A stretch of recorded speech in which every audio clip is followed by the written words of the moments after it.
talking about creative ways of using Google presentations. And this is a topic that really, really hits home because I think we've all had boring presentations, or we've all been sitting through faculty meetings with boring presentations. And I started thinking about this saying, are there ways to use presentations for things other than the boring PowerPoint?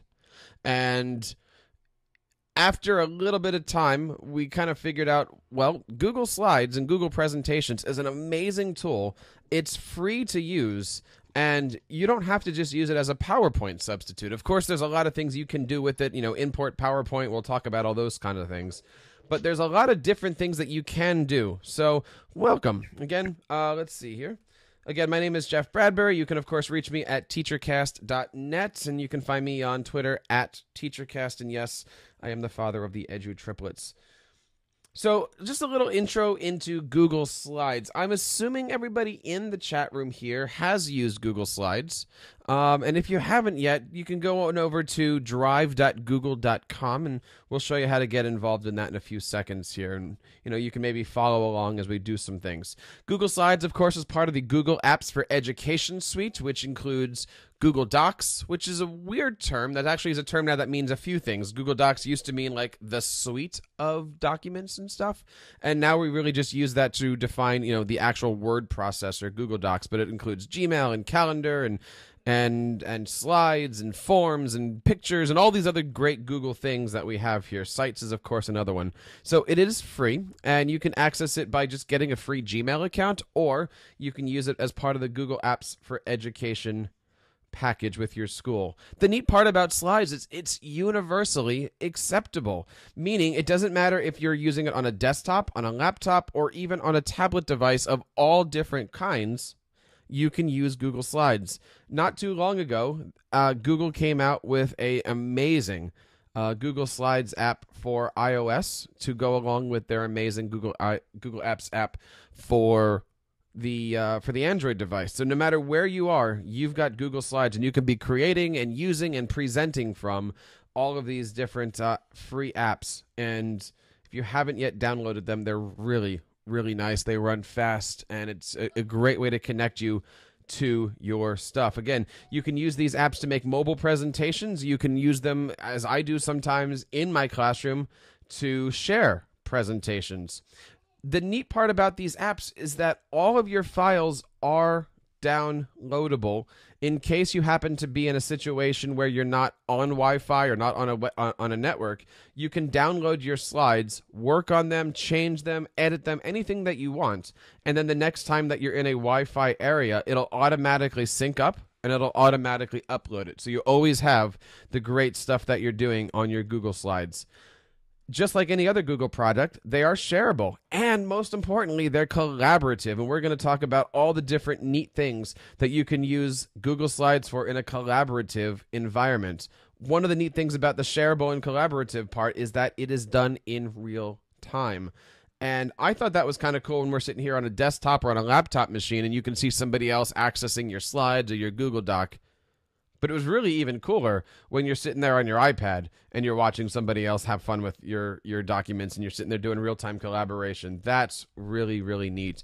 And in case the question comes up, I don't believe it's possible or even probable to be creating a Google slide while driving. So please, please, please, please don't do that. One of the neat parts about, any Google tool, but especially Slides, is that you have revision history. And this is amazing because sometimes when we're working with students, or even sometimes when we're working with adults, we want to go back and we want to figure out what happened, when did that change get made, how did things go from here? And to have a revision history, it's simply amazing, and definitely one of those features that you want to take advantage of. One of the things about Google Slides also is that it is embeddable on class websites. You have the opportunity to change whatever size you have, and they have, small, medium, large as a default, or you can have it set for a custom size. So it doesn't matter if you're using Blogger or WordPress or KidBlog or anything like that. You can embed these slides. also, if you notice here, it says auto advance. So you can actually have the slide presentation set up so that way your kids can go to your website and it automatically advances the presentation. And I'll show you a little bit about how we do that. One of the things that I do in my spare time is I work on a website for a Lower Alloways Creek. Many of you guys might know iSuperite, Jay Eitner, who's the superintendent down there, and he asked me, can I make him a website that runs Google Apps, but it has to be WordPress? And we came up with this great concept of how to do all this stuff. And you'll notice here right on the front page, he's using a Google Slides presentation. And he's not using it as necessarily as a slide, but they're doing it very creatively. They're actually using it for daily announcements. So every day the secretary goes into that one slide presentation and they update the date, they update any announcements, they put some videos on. And so that way, really the website truly does continue that journey into being a living document. And by doing that, Jay can make sure that his school is completely updated with all the latest information.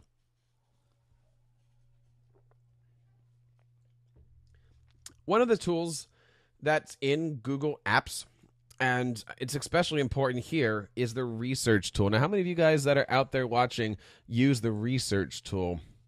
It's an amazing little tool, but by doing that, you can search for pictures, for links, for people. You can search for other documents. And when you drag that stuff into your slides, one of the cool things is it automatically cites the sources. So if you're doing a search for Abraham Lincoln, let's say, it'll come up with a bunch of different pictures, and then when you drag that picture in, especially in a Google Doc, this is helpful, it'll automatically make that citation.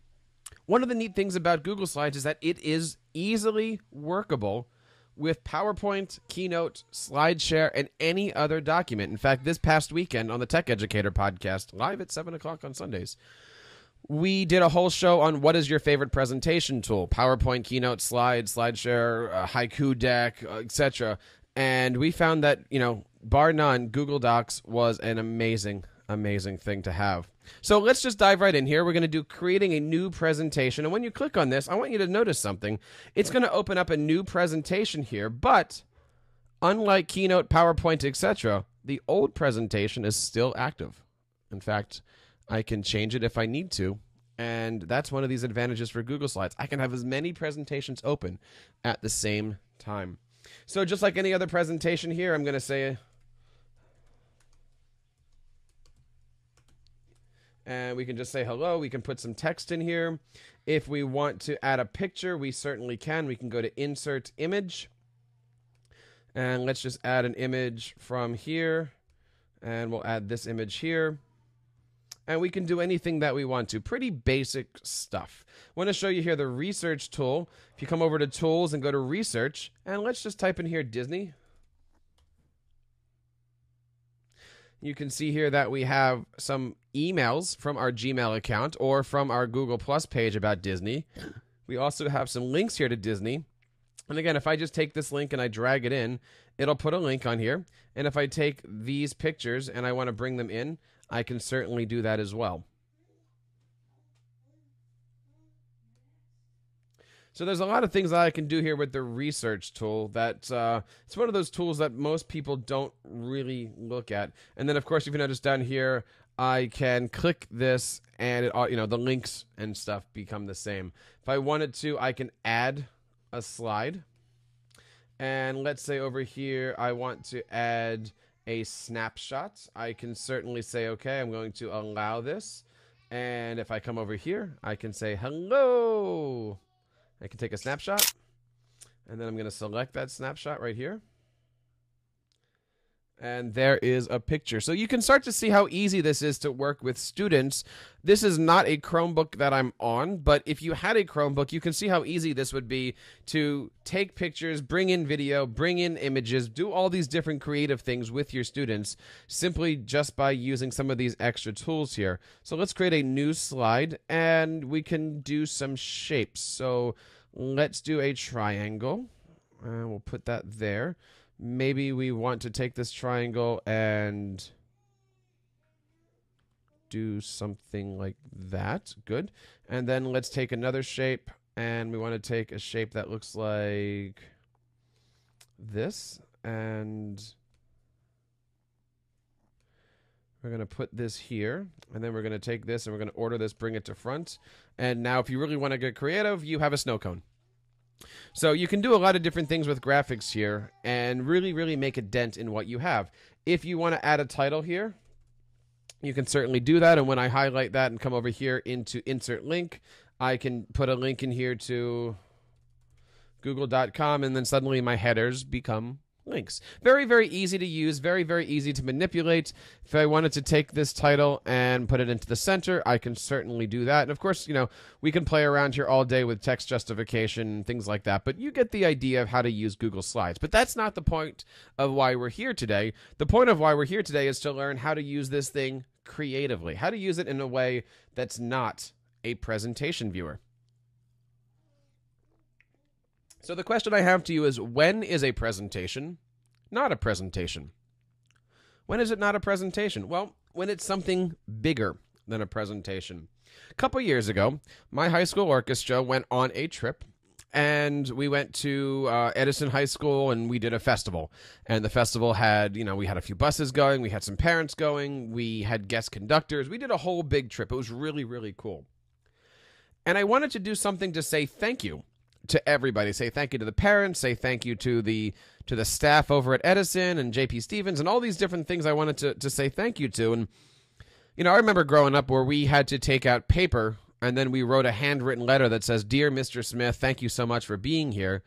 But we came up with a way using Google Slides that we could actually do the same activity and enhance it, thanks to some of the great tools that Google offers us. So we came up with this project that was not only crowdsourced, it was personal. It includes audio and video. We were able to put photos in. It was embeddable. And then when we were finished with it, we shared it. We just took the same document and we shared the link out. And so students were able to see it, parents were able to see it, my superintendent was able to see it, and we had a lot of fun with this stuff. So let me show you what I did here. If I just click on this picture, it's going to open up our thank you letter here. And again, by doing this on Google Slides, it really opens up a plethora of activities that you can do here. Let me close the research tab. And if I do the present button here, you can see I have our picture. And then right here, we put a YouTube video up. And I don't know if this is going to sound well, but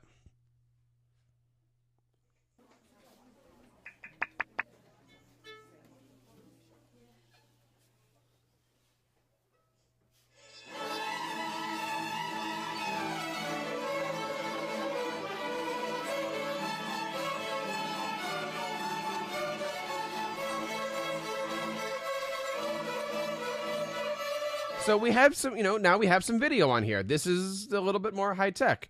Then what I did was I said everybody needs to write on one slide. What are you thankful for? Say thank you to the conductor. Say thank you to the parents. Say thank you to the bus driver. And you start to see as we flip through here, some of these got pretty basic. And some of these took off and really did well. This one here, thank you for helping me enhance our playing skills. I like the way you taught us, da-da-da-da-da. Pretty basic stuff, but this was her way of saying thank you. Here's another one, you know, thank you for putting our orchestra together. This was my first time. These are things that they might not say openly, but when you give them a situation like this, they had the opportunity. Here's the same lady who says thank you to the judges. Thank you, Maestro. We put another video in here.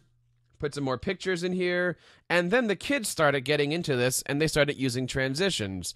They started using colors. They were the ones that actually did this entire presentation after a while. They started using colors. They started changing the backgrounds and the fonts, and it was a really, really nice time to have this here. Like, they started using graphics behind the text, and they really got into this. So this was just a really good example of how to use Google Slides in a way that's not Sage on a stage getting up and talking. So this was really, really neat. And, you know, I love bringing this out. And, you know, some of these kids have, of course, graduated a couple years ago. So it was really, really nice that we had these different things here. So there's an example right there of a way that you could use a presentation for a thank you card. You can see here that they did start to get very creative after a while. Or they were just really bored. I'm not sure. So there's a lot of different, ways that they were using this here, but you get the idea that we were just using it as a thank you card, and then we went over to share, and we shared it with everybody. And I had to make sure that, people can view, not edit, but, it was a viewable document. I'm going to take a pause right here. Anybody in the chat room, do we have any questions? How are we doing? Can I get a smile or a thumbs up?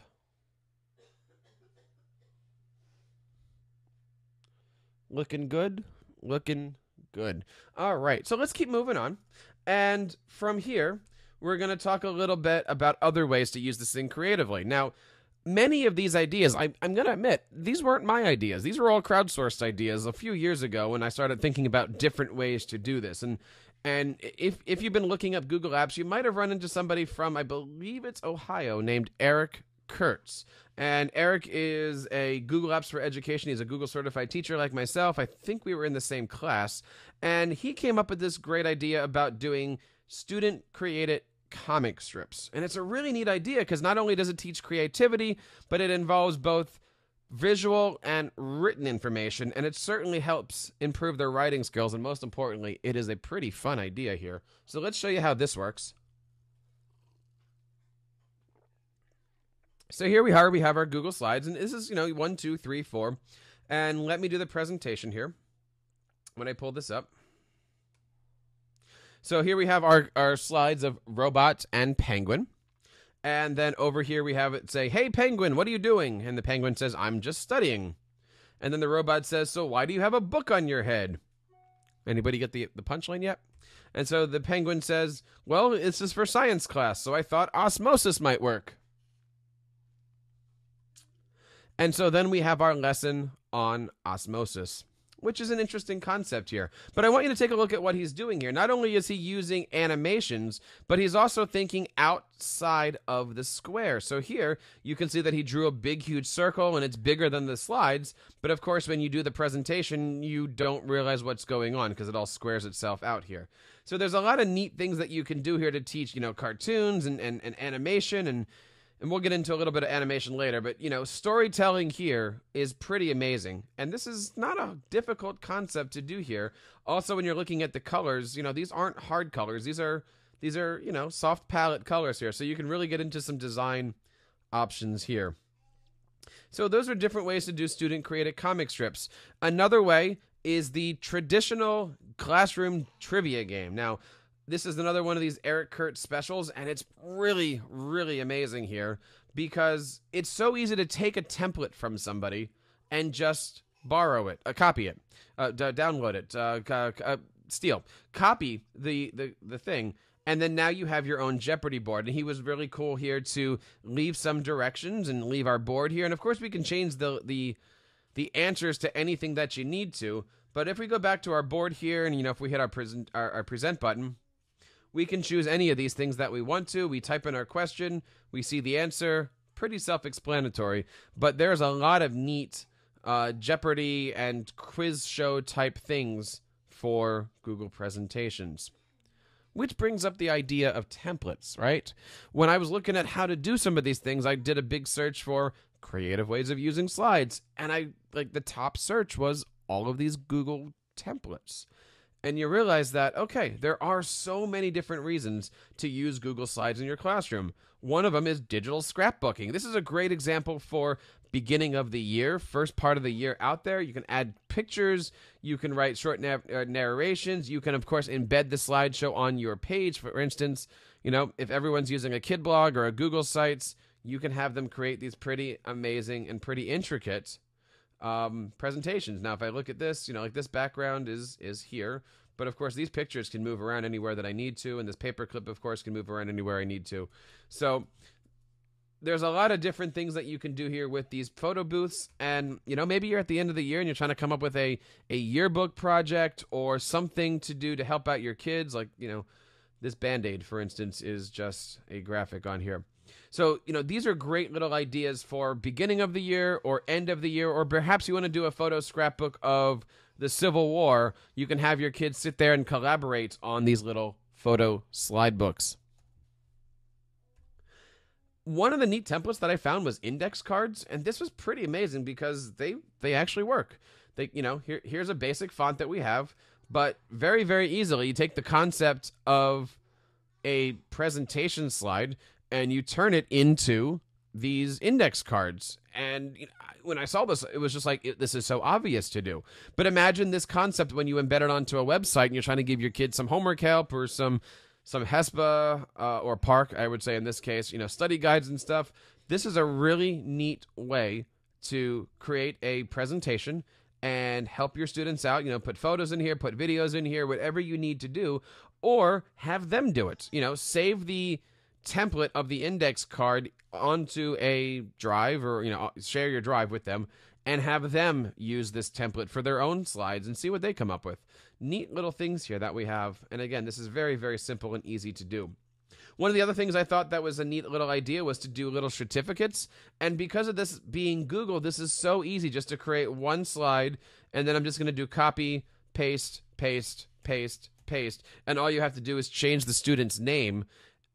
One of the things that I found interesting about this is that if I have this, I can then open up this slide presentation, let's say on my iPad, where I also have an app called Sign Now, or any of these apps that, digital signatures and stuff. So I actually opened this up once on my iPad and automatically put my digital signature on here, and then I copied it out. So that way, I don't have to sit here and print things out and redo things. Boom, your certificate of excellence is here. Hey, maybe we should use this for EdCamp New Jersey. Invitations or posters are pretty cool. This is actually an idea that we're going to be using because the baby's one-year-old birthday is coming up, oh my goodness, in a month. So to be able to use this as a presentation or a poster, pretty neat idea, pretty basic if you really want to get into it. But just to put some text on a graphic, but you have an invitation or a poster. And of course, we all know that when you share something with somebody, they get an email. So they're going to get an email with, happy birthday or happy anniversary or congratulations or whatever you want to say on here. But that's a great way to use it for an invitation. How are we doing so far? I see some smiles on our chat room over at TeacherCast.tv. Good. One of the other neat things that I found is a children's book. I mean, just to be able to take something like this and have your kids write a story or relive a story, or to take a story that they've read and put it into slide presentation format is pretty cool. Again, we're talking storytelling. You can even have this being as a crowdsourced thing. Apparently, the person who put this together likes the Powder Puff Girls, and there's nothing wrong with that, my students tell me. Again, you're playing with different colors and different themes about all here. So we have children's books. Now, this was one of my favorite slides. The concept of doing animations is pretty cool. And yeah, it's a flip book, but the way that flip books here work are pretty neat. They're creative. You can use them as, for screencasting purposes. You can use them for collaborations. And if you haven't taken a look at this, I want to run this whole video here, but the video is about 4 minutes. Just sit back and relax on this one. But the video is pretty amazing for what it is. It's 450 Google slides, all back to back, and they're doing some pretty neat things.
I don't know about you, but that doesn't seem that difficult to put together, but that just looks so amazing. And that was done by a student. That could be somebody that was one of your students. So there's a lot of really neat things there that are very, very easy to do. I'd like to know from you guys. We have some time here right now, and that's really the end of the presentation. I kind of wanted to keep it short for tonight because I know everybody's got things to do.